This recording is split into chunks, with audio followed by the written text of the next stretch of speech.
அது ஏன்னு தெரியலப்பா.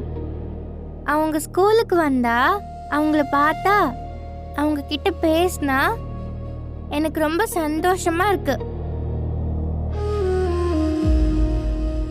இன்னைக்கு அவங்க வராதது அவங்கள ரொம்ப மிஸ் பண்ற மாதிரி ஆயிடுச்சுப்பா. எனக்கு ரொம்ப கஷ்டமா இருந்துச்சு.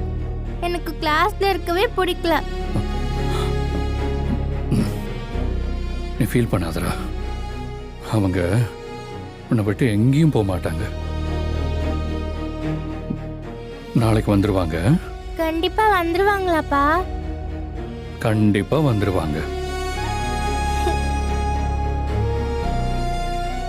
இப்பதான்ப்பா எனக்கு ஹாப்பியா இருக்கு. அப்ப நான் ஸ்கூலுக்கு ஜாலியா வருவேன்.